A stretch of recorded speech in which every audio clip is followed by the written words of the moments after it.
Good evening, everyone. It is 6:01, and I'm going to call to order this public hearing, which is being held pursuant to Section 464 of the Local Government Act to consider the following proposed bylaws. And the first one is Metchosin Official Community Plan Amendment Bylaw number 712-2025. The general purpose of Bylaw 712 is to update the housing-related sections to integrate the district's housing needs report for 20-year housing need and housing policies respecting each provincial class of housing need. Also, to incorporate a number of housekeeping amendments, and these include updating housing policies 3.3.11, 3.3.12 to be consistent with the Agricultural Land Reserve Use Regulations, updates to OCP maps 1, 3, 6, and 7 to reflect current parcel boundaries, an update to the legal descriptions and map referenced in section 2.15 to align with current parcel boundaries, deleting the separate definition of district and update all references to use district to mean municipality of the District of Metchosin, and replacing the outdated references to provincial statutes, regulations, and sections of the Local Government Act. The second bylaw is Metchosin Land Use Amendment Bylaw number 713-2025. The general purpose of bylaw number 713 is to implement housing policies in the OCP to increase housing options. The proposed changes expand the range of permitted housing types, increase accessory dwelling unit sizes, and on agricultural land reserve parcels larger than 0.08 hectares, allow for an additional accessory dwelling unit to align with ALR use regulations.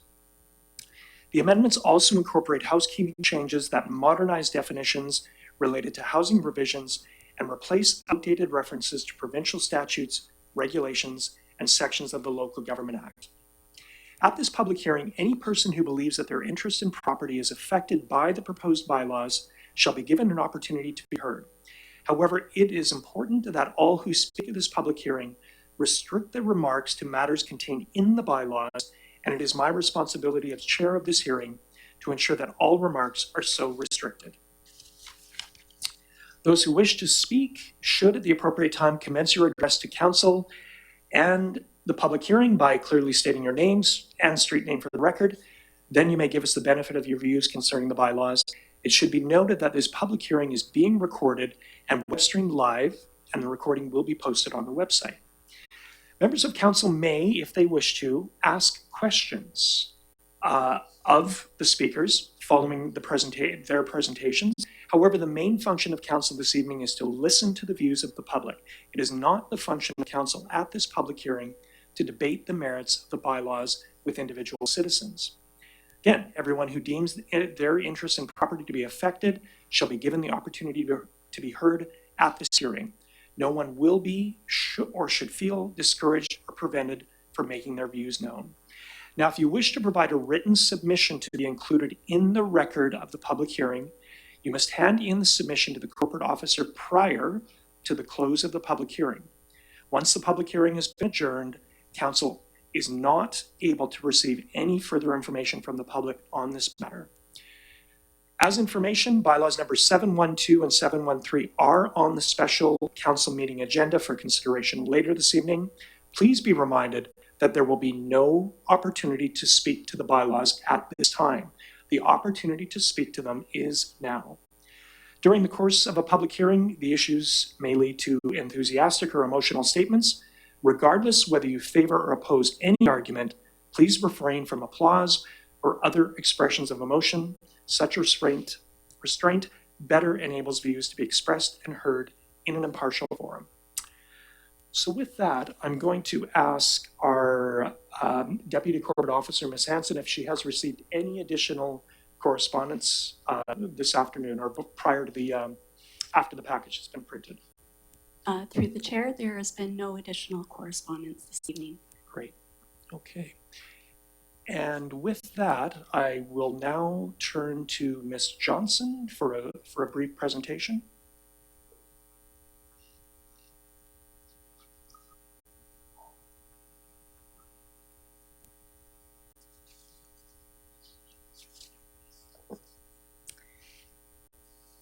Good evening, Mayor, Council, members of the public.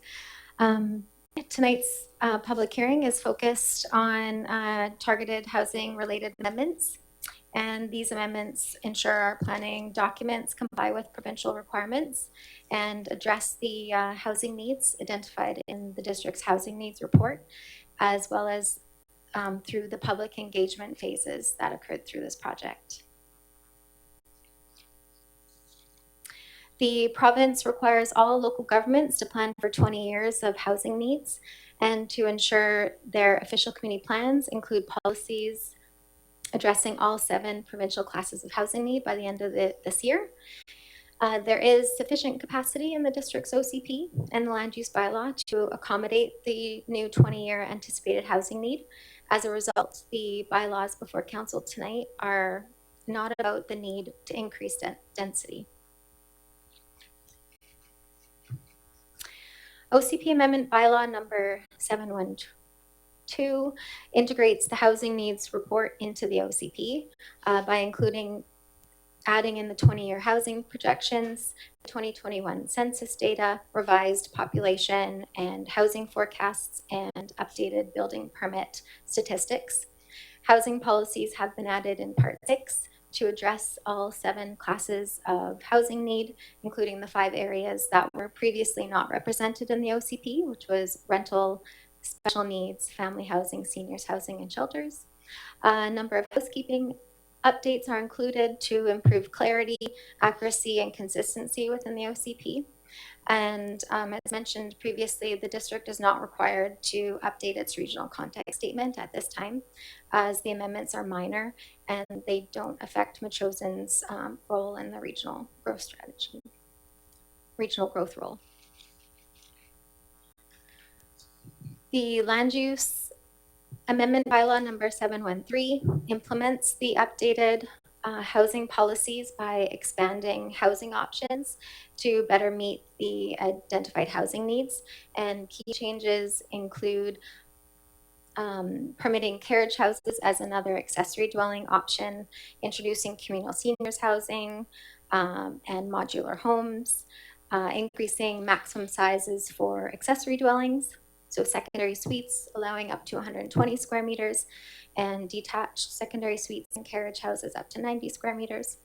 Also allowing an additional accessory dwelling on ALR parcels that are larger than 0.8 hectares in alignment with the ALR regulations, as well as some housekeeping to modernize housing-related definitions for clarity and consistency, and replacing outdated legislative references. Important information notes have been added to the accessory dwelling unit section 23 and in the Ag and Ag 1 zones to make sure that the ALC regulations are front and center without having to separate ALC and non-ALC regulations.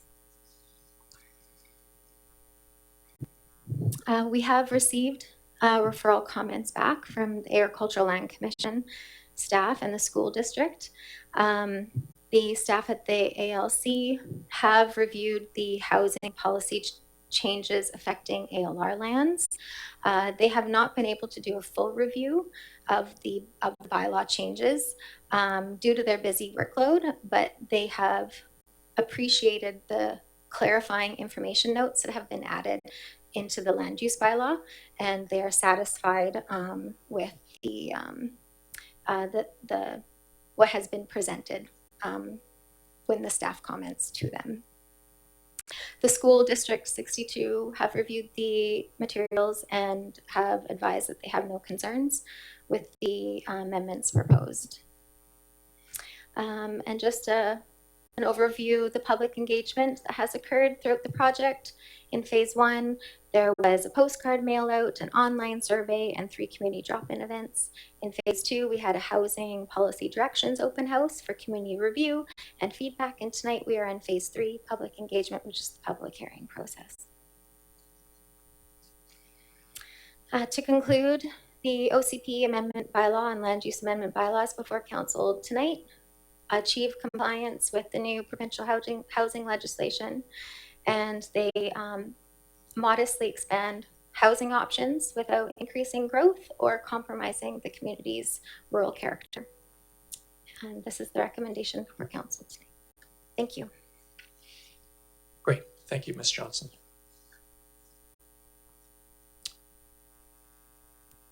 Okay. And as of right now, I would like to open the hearing to public input. Anyone wishing to speak may do so by addressing council by stating your name and street name for the public record. Comments will be limited to 4 minutes. You'll be given 30 seconds prior to reaching the 4-minute limit. And I once again request, whether you favor or oppose any argument, please refrain from applause or other expressions of emotions. Such restraint better enables the views to be expressed and heard in an impartial forum. I would now like to open the floor for public comment.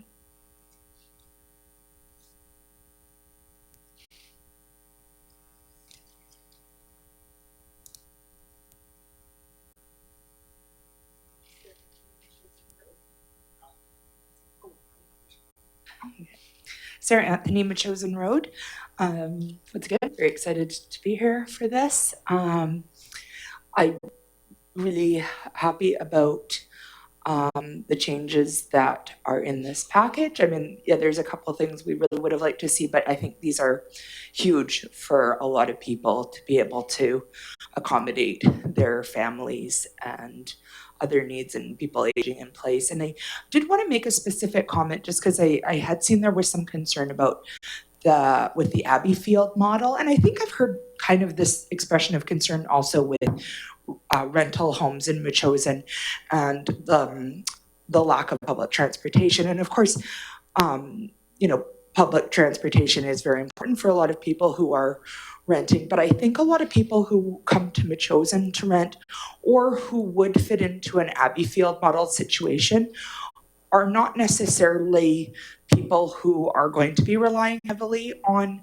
public transportation. Like a lot of people who move out in the first place are people who have cars, they just do, or are very proficient cyclists.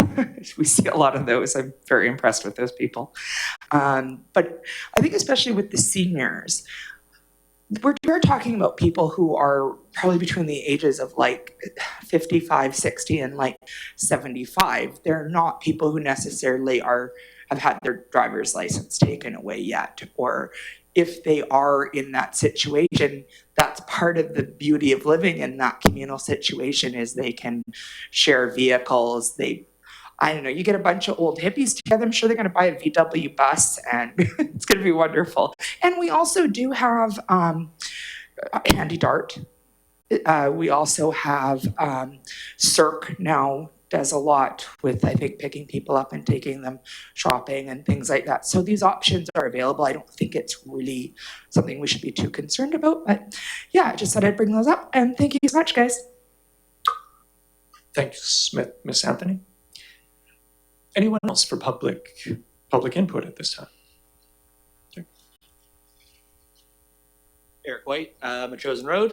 I just want to say I support this 100%. Anything we can do in Metchosin to make our families more resilient by providing housing options and keeping our community together by adding options for seniors, just adding options for people to have roofs over their heads without sacrificing farmland. We're on the right track. Thanks, guys. Thanks, Mr. White. Anyone else for public input right at this moment?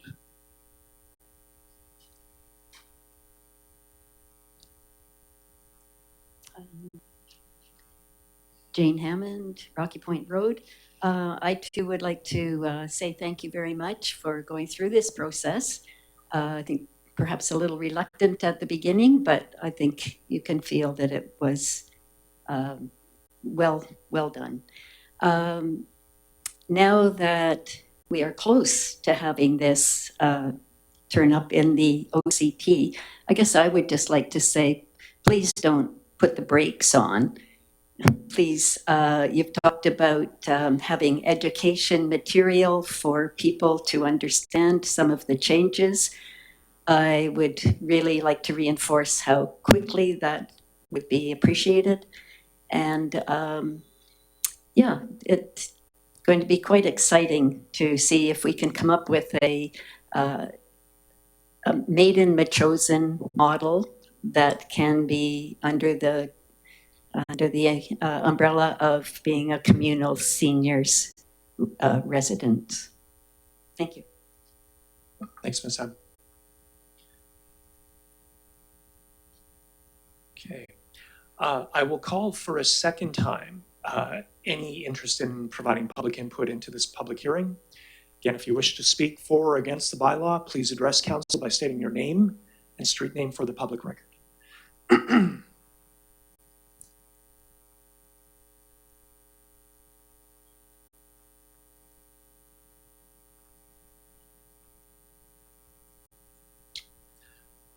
Great, and I will now call a third and final time.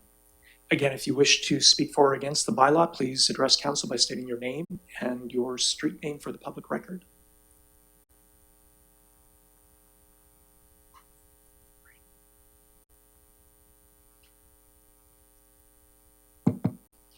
Hello, my name is Steph Zamardi from 4734 Lysandra Road. I want to speak in favor of this too, and thank you for making these changes to this bylaw. It means a lot for multi-general purposes and other persons' scenarios, like people that want to extend their family on the property, for example. So yeah, for me, it's short, sweet, and simple. I'm really looking forward to these changes, and rather sooner than later too, so I can work on a plan to make it work for my family. So thank you for that. Okay. Thank you. Any further comments for this public hearing? Just wait a few more seconds here, just to make sure people said all that they want to say.